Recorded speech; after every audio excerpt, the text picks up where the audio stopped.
Star Wars: The Phantom Menace. I loved it when I was a kid. Star Wars: The Phantom Menace was one of my favorite movies as a kid. And then much later, in my older years, I watched it and I realized, this is not as good as I remember.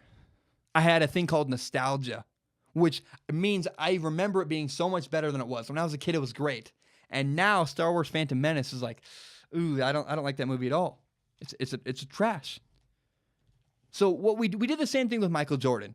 We look back at Michael Jordan with this childhood-like nostalgia where because we saw him, most people, especially older than me, that grew up with Michael Jordan, they remember him as this great, be like Mike, and they remember all the Nike commercials and this and that. And I think their perspective is skewed just a little bit because of that childhood nostalgia. Remember, Michael Jordan had issues. Michael Jordan had significant issues. Michael Jordan once punched a teammate.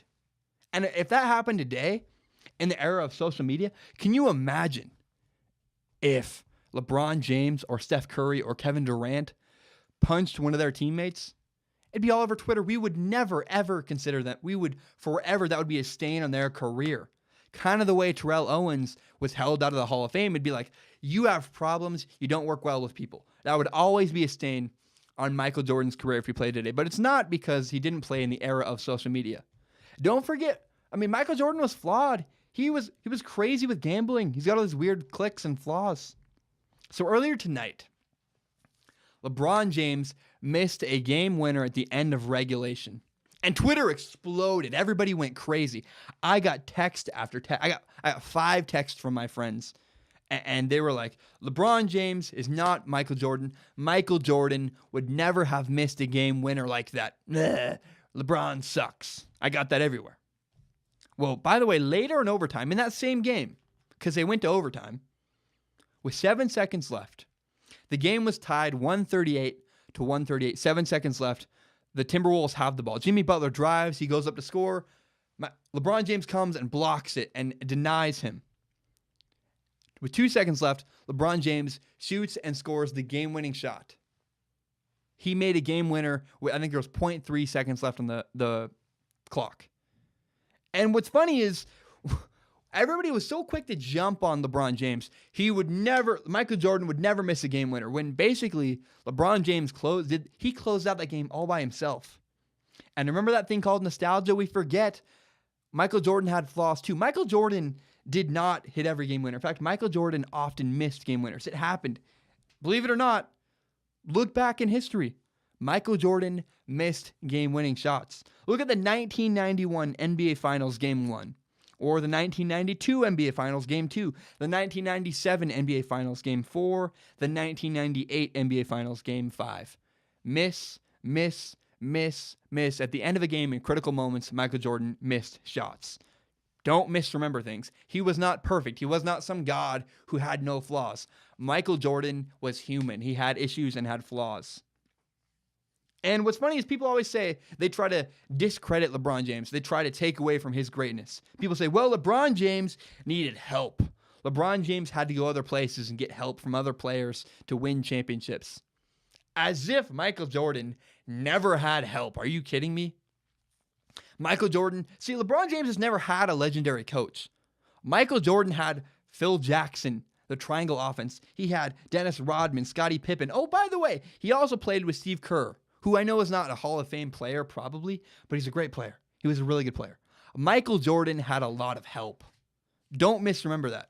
And then what's weird is we punish LeBron James for losing in the NBA Finals.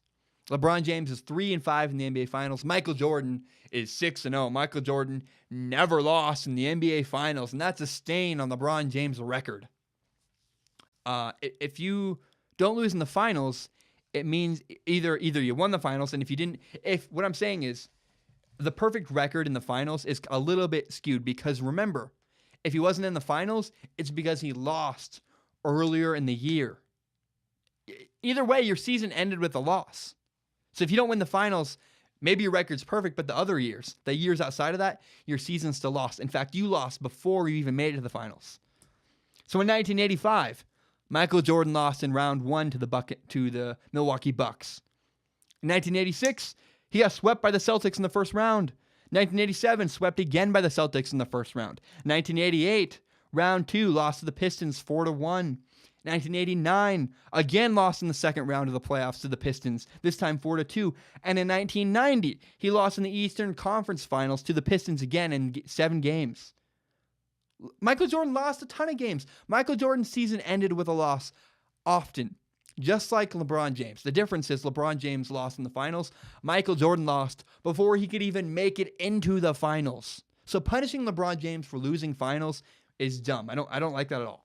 Now, the argument that works, LeBron James has 3 rings, Michael Jordan has 6. Fine. If you want to make it all about championships, great. Hey, that's fine. You know, I would argue that people earlier than that won more championships. I think Bill Russell, one of those guys, has 12. But he played a different NBA. So I'll give, if you want to make it just about rings, then fine. Michael Jordan, therefore, is the greatest basketball player of all time. But let's say it's not. Say there's other things that go into it. LeBron James is going to finish with more points, more assists, more rebounds, more steals. He's not, and by the way, for a guy who's not a scorer, people don't think of LeBron James as a guy who takes the game-winning shot. He's not a scorer in a lot of people's opinions. LeBron James has over 30,000 career points. He's one of only 7 other guys, and availability matters. So LeBron James, better statistically, and he's never been injured. He's never taken time off in a season. Remember, Michael Jordan left basketball altogether to go play baseball. LeBron James would never do that. LeBron James has never, ever missed time. He's never been injured. He takes a game off here or there, but the guy's never injured. I looked at Twitter today and I saw Kristaps Porzingis got injured. And what's funny is, on the All-Star team, Porzingis is injured, Kevin Love, John Wall, DeMarcus Cousins. It seems like whether it's the All-Star team, his actual team in Cleveland, wherever LeBron James goes, he's always dealing with people who are injured around him. And yet, LeBron James has never dealt with injuries himself. Availability matters. LeBron James has been more available than Michael Jordan was in his career. I'm not trying to change your mind. I know people are set in their ways. They will never, ever believe that LeBron James is the greatest basketball player of all time because they're so stuck on their ways. They got all this nostalgia that Michael Jordan is the greatest. I'm not trying to change your mind. I'm just pointing out, you guys are wearing rose-tinted glasses. Your perspective is skewed because of a marketing campaign called Be Like Mike and your childhood memories of Michael Jordan dominating at the end of games. Let go of your childhood. Michael Jordan had flaws. He wasn't perfect like everyone makes it out to be.